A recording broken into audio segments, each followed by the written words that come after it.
Hi, welcome to our lecture on orthography.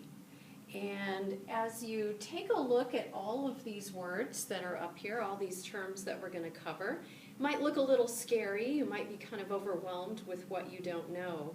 But I actually believe with this lecture, and then with the readings that you'll do after, and then the work we'll do in the discussion, that these terms are I'm going to breathe life into them for you, and that they are going to begin to make a lot of sense.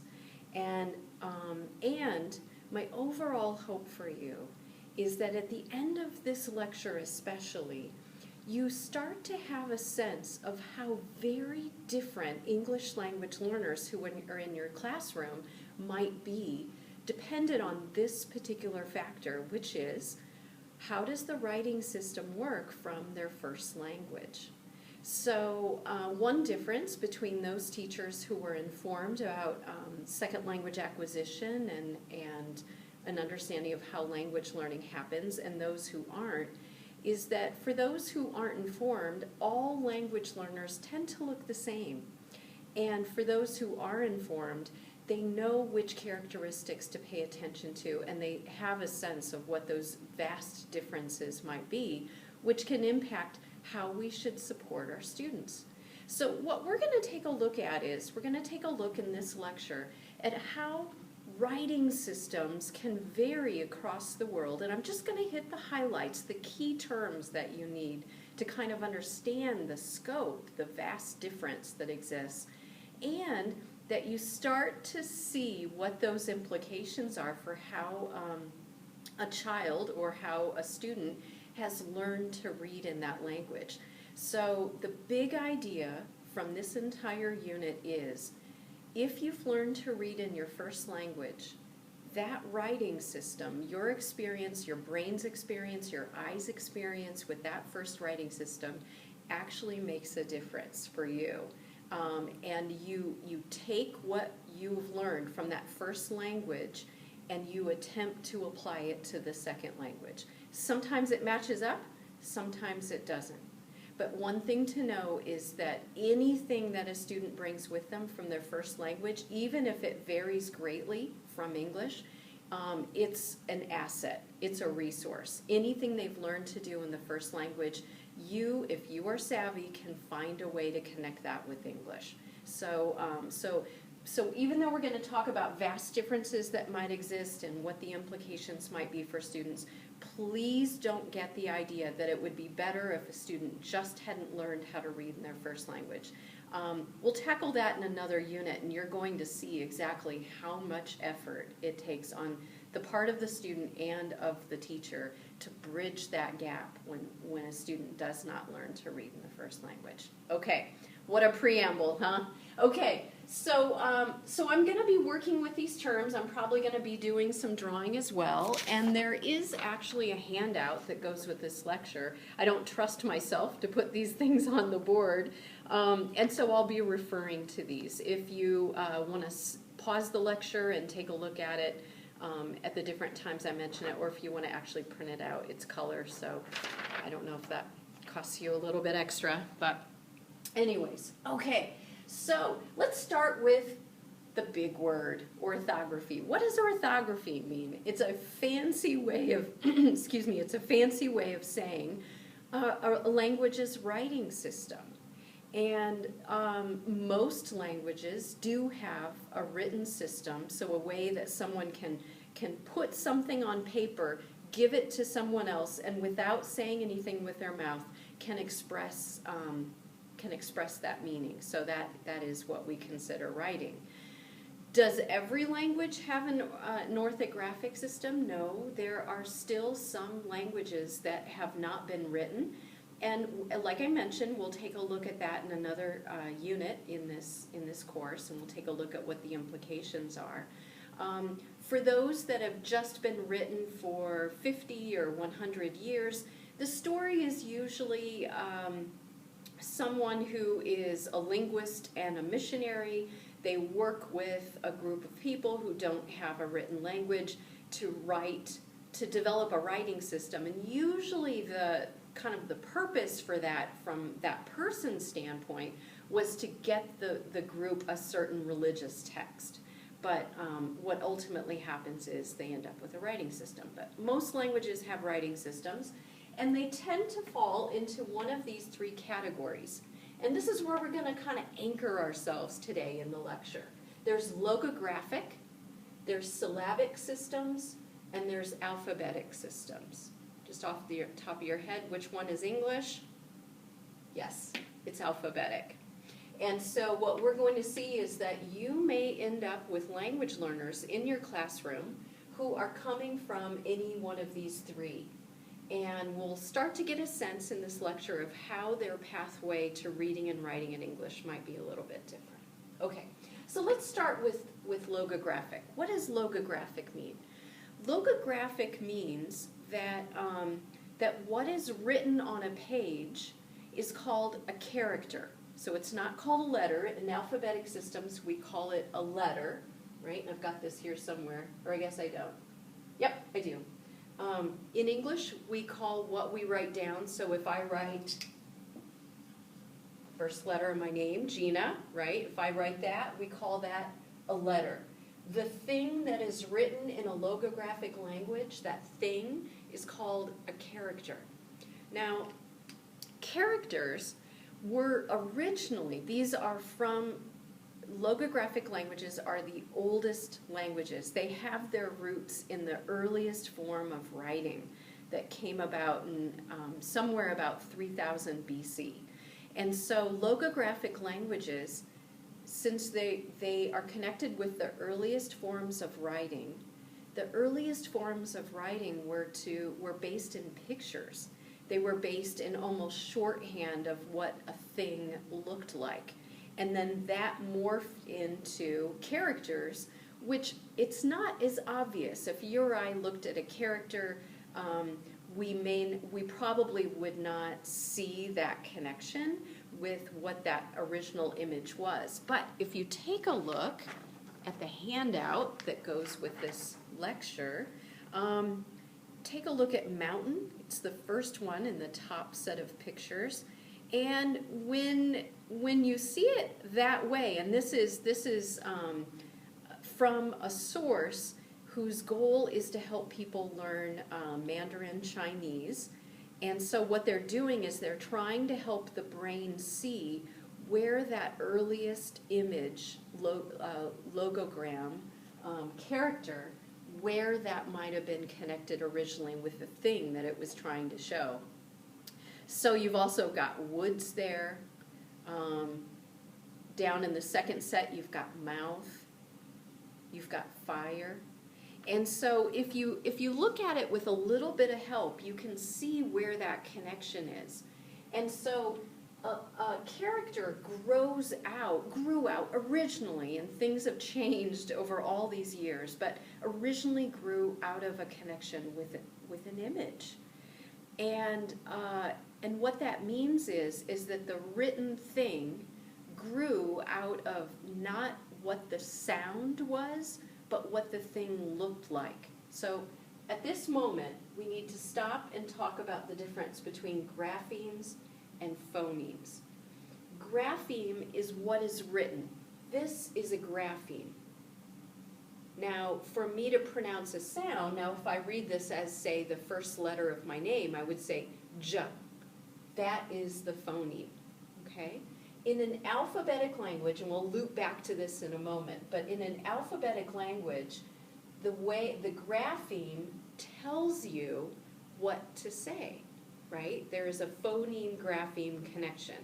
Maybe tight, maybe loose, but and we'll talk about that in a moment too. But we look at this and it tells us what to say, right? For example, let's take a moment. If you look at this word that I've written here, F-O-U-R, if I ask you, where's the F part? Because you're saying the word for. I can hear F, O, and So where's the F part? The F part? There. Where's the O part? Here. Where's the part? Here. So this is how an alphabetic language works, in which the grapheme tells you what sounds to make. Now, a logographic language doesn't work this way. A logogram, a character, comes out of just a simple grapheme. There's no phoneme attached to it. And I know that for most of us who've learned to read and write in an alphabetic language, that's hard to wrap our mind around. So let's try this again with this. So what is this? You're probably at home muttering to your keyboard, to your computer, 4, right? Okay, so if I were to say to you, okay, underline the f part of 4. Underline the f part of this. You can't do it, right? What you have done is you have memorized, somewhere around preschool, kindergarten, you've memorized, when you see this, say this.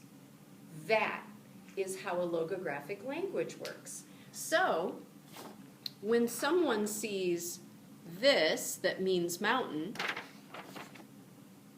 they say something. But there's nothing about the grapheme that tells them what to say. They have simply memorized it along the way. Does that make sense? Okay.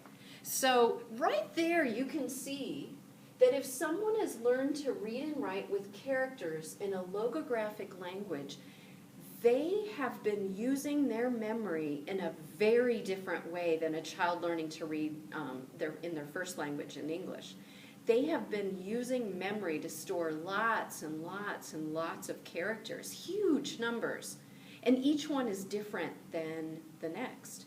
And also, when they've learned to read in this way, their eye takes in the thing all at once. And this is going to come up many times. That's called all-at-once processing.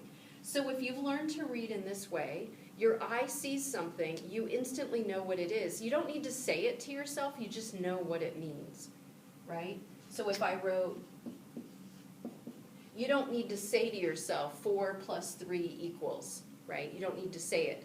You see that and you know what to write here.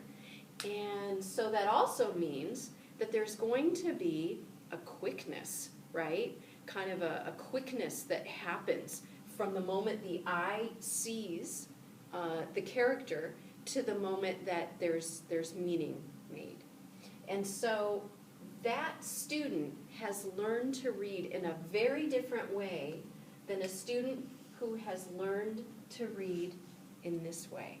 This student, and I'm kind of jumping a little bit, but in an alphabetic language, this student has learned to break things down, right? So sometimes I assist elementary students at Franklin Elementary, and sometimes I'm working on reading, and often I find myself saying to a student who's struggling with a word, okay, let's break it down into parts, right?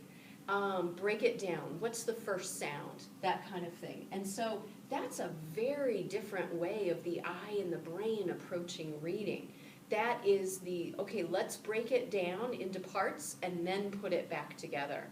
And that's actually a far slower process, at least in the beginning. So we've talked about logographic a little, and I want to add one more thing to that, and I think this will help you start to see how the phoneme and the grapheme are simply memorized in languages like Chinese. Because there's this kind of connection. We could say anything, right? And in fact, other languages do name this as different things. In Spanish, cuatro, right? So you can call this different things, but if you didn't know how to say numbers in Spanish, but we share the same number writing system, you could write the number in that shared system, and the person at the cashier or the person at the bank would understand you, right? So that's how things work in a logographic language as well. So you might already know, we talk about Chinese, but actually there's many forms of Chinese. There's Mandarin, there's Cantonese, there's lots of different forms of Chinese, but they all share the same graphemes. But in each language, most of the graphemes have a different phoneme, something different that you say. And so if a tourist in a different part of China, if they know Mandarin Chinese and they're in a part of China that uses Cantonese, and they want to ask, where's the road to the mountain? The words that they say, even if it's perfect Mandarin Chinese, will probably not be understandable, those sounds that they're making. So what could they do? They could actually draw the logograms. They could actually draw the characters, and they would be understood. And so many students who originally come from China have told me over time that when people from different parts of China meet with each other, they get out paper and pen and they write back and forth because the graphemes are the same, but they've memorized different phonemes to say when they see them, right? Much like back to trusty old number 4. 4 helps me explain this so much. So, okay. So I think that's all I wanted to share with you. Oh, no, one more thing. Logographic languages often have what we call tone. They're often tonal languages, not always, but often. And what this means is that the same sound, like for example in Chinese ma, the same sound can have 5 different tones. And I actually have them on the handout for you, examples of those 5 tones. So there's actually, they say 4 tones and then a neutral. And you can see that depending on whether you say ma or ma, whichever form you say it, they actually have different meanings. And so tone is really important when we're talking about how languages are spoken and how they're spoken. It's really important for us to understand that for some languages, that's really an important piece that can't get lost. Because in English, our alphabetic language, it is not tonal. When we make our voice go up or when we make our voice go down, it's punctuation. We're showing that it's a yes-no question, or we're showing that it's a WH question, or we're emphasizing a certain word. And so a student who comes from a tonal logographic language is going to have a very different experience and be maybe attempting to read when voices go up, when voices go down in a very different way. So I hope you're finding all of these differences delicious, and you're starting to see how a group of students sitting in your classroom might have very different pathways into being able to read and speak in English. Okay, so, all right. So I think that's all I needed to say about logographic. Syllabic languages. What are syllabic languages? Well, let's go back to say 2nd grade language arts when we talked about consonants and vowels. C here stands for consonant, V stands for vowel. For those of you who were raised in the U.S. school system, many worksheets that you would have done in which you were given a pattern, C, V, C, and you had to write words that followed that pattern, or C, V, C, V, and you had to write words that followed that pattern. So your teachers were attempting to get you to notice the different consonants and the different vowels that you use. Now, a syllabic language, of course, has consonant and vowel sounds, just like a logographic language attaches consonant and vowel sounds to those graphemes. But the difference is, with a syllabic language, a consonant and a vowel are put together, and that never changes. That is a unit. That is the syllable, not a letter. A consonant and a vowel pulled apart. Let's take a look at my name. Right? Consonant, vowel, G-I-N-A, G-J-E-N-A. If I were working with a student and I told them to break it down, they'd be pulling apart the consonants and the vowels. In a syllabic language, that never happens. it would look like, well, yeah, it would look like this. And so my name would probably be written as two separate things.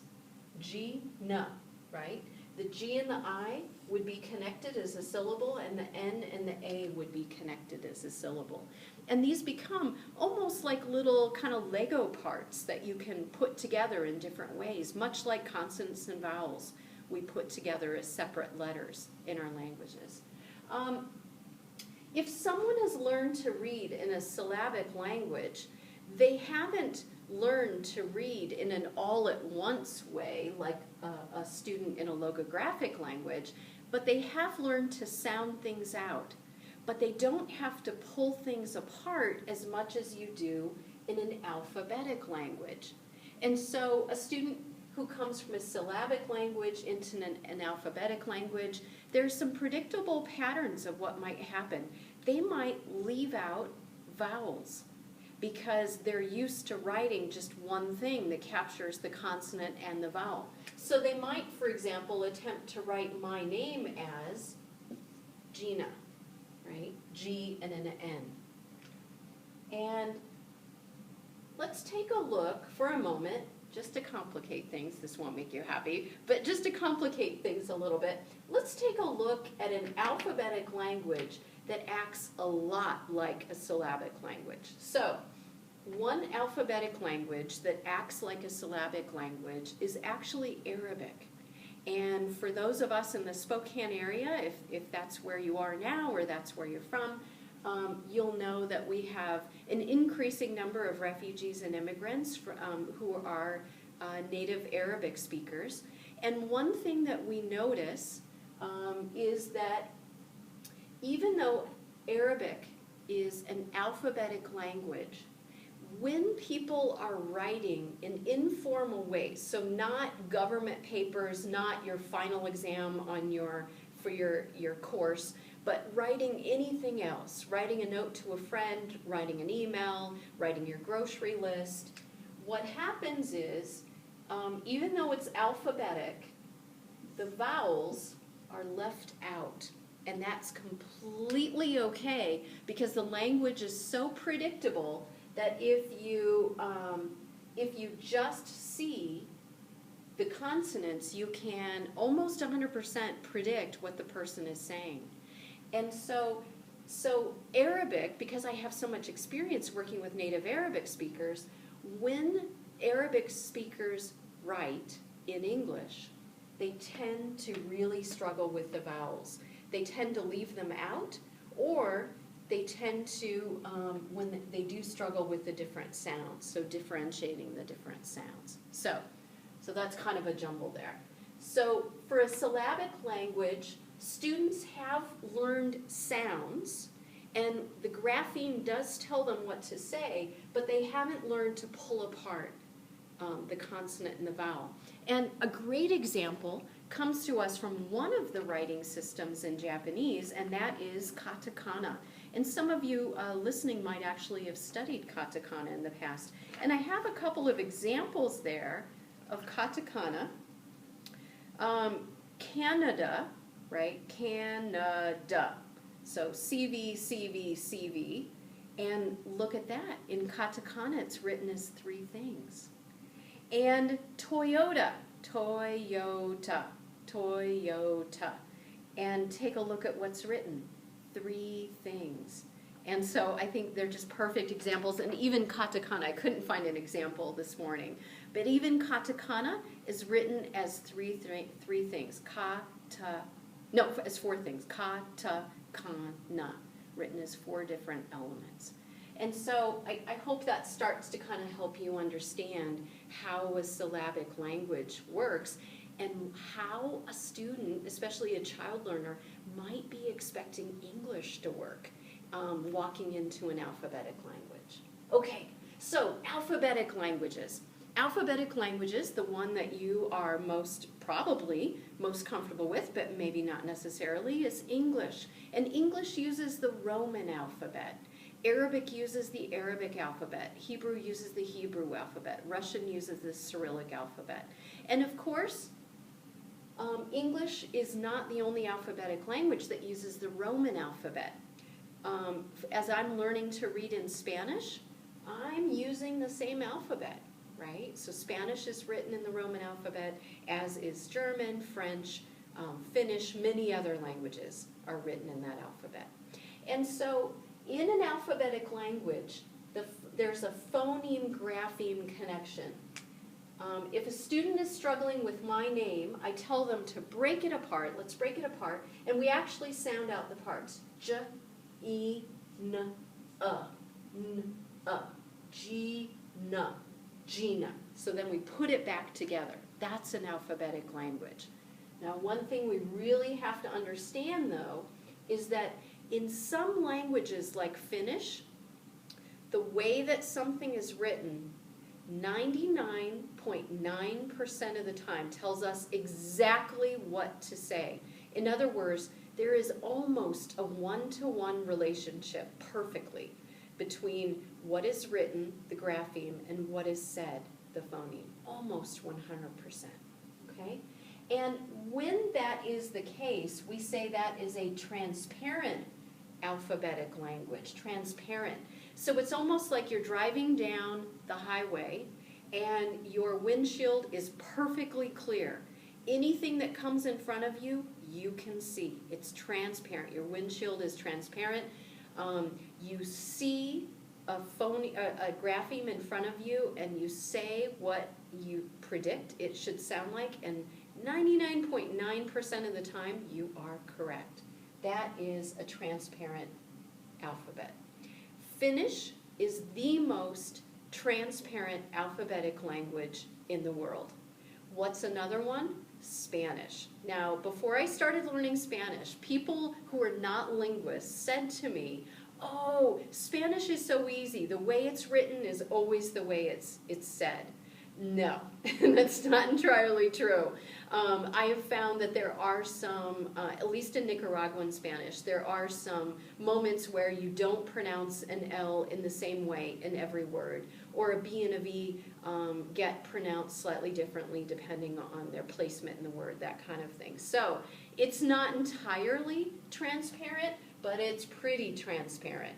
Now, what do you think about English? Is English transparent? As a student is learning the letters and the sounds that go with them, can they count on that? Let's take a moment and let's look at some examples and see what you think. So I'm going to do a little bit of erasing, put a few things up on the board, and then let's talk about it. So my example, I can't find. Where did I put it? Hold on. There we go. Okay, so here's my name. Right? Here's another word.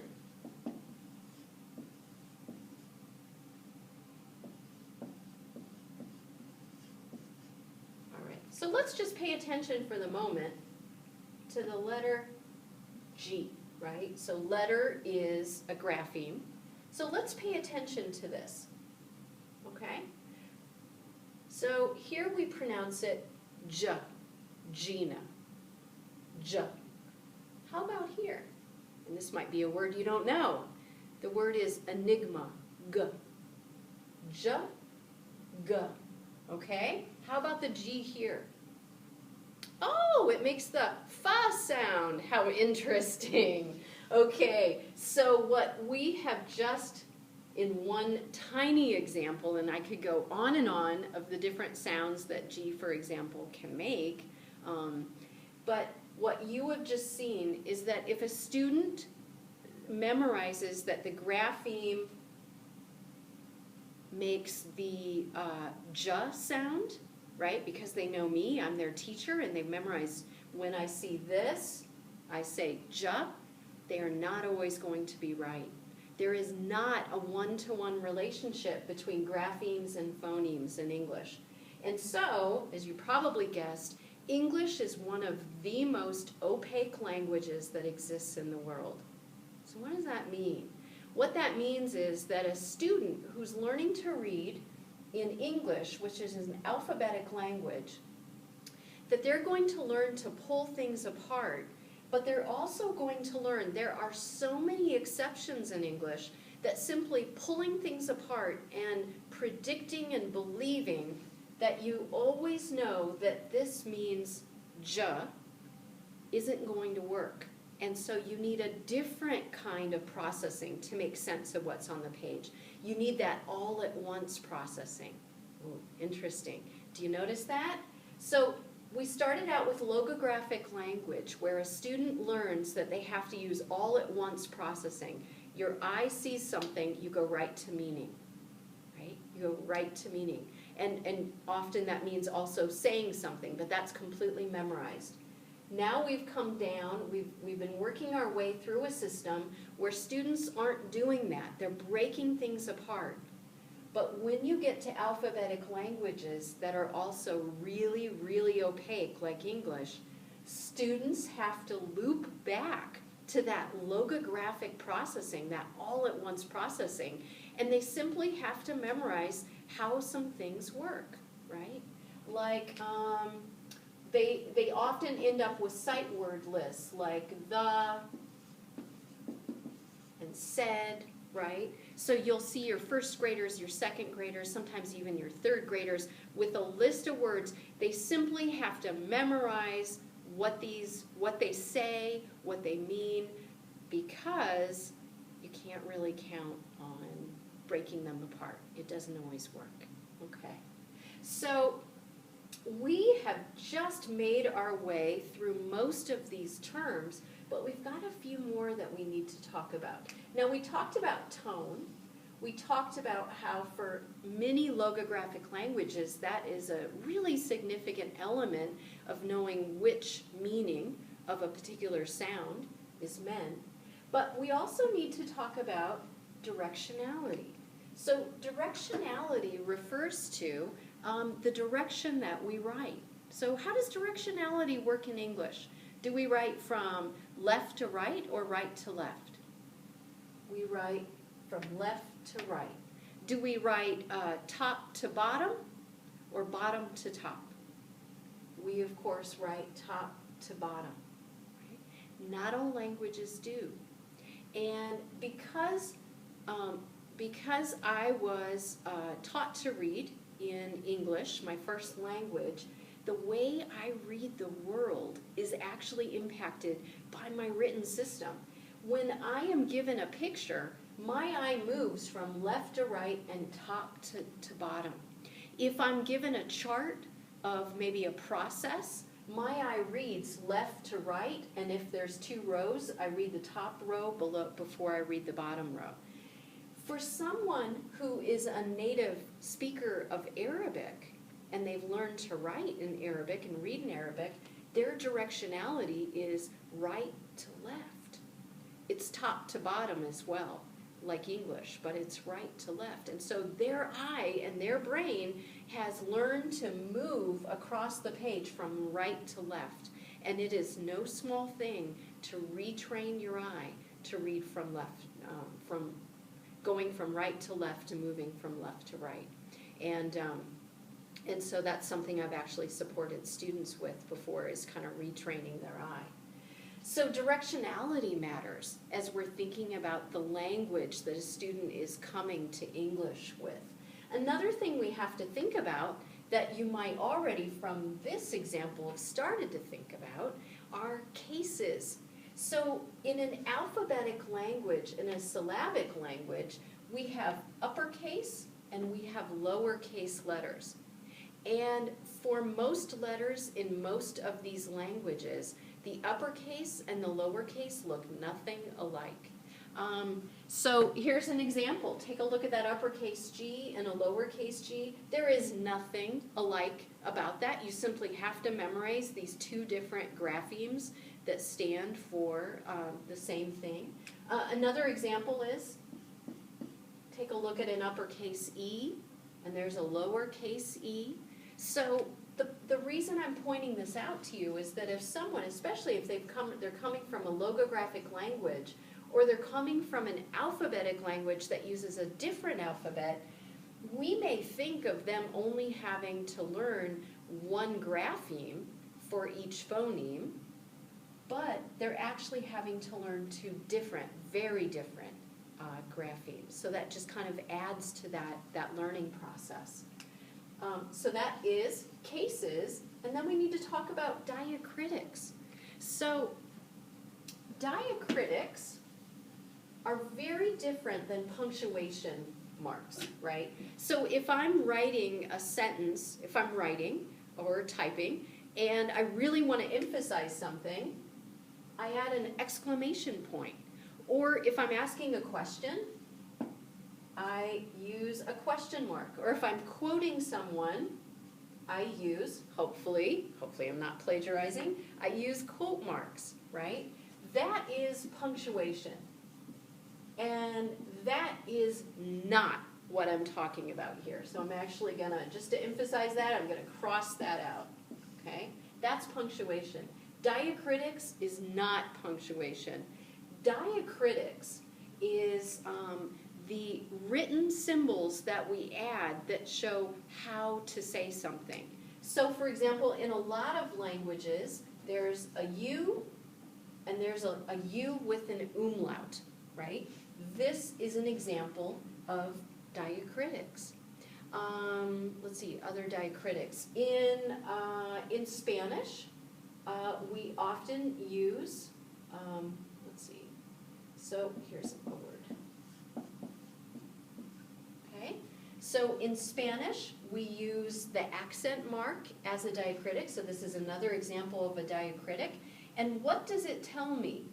It's not telling me punctuation, it's telling me how to say it.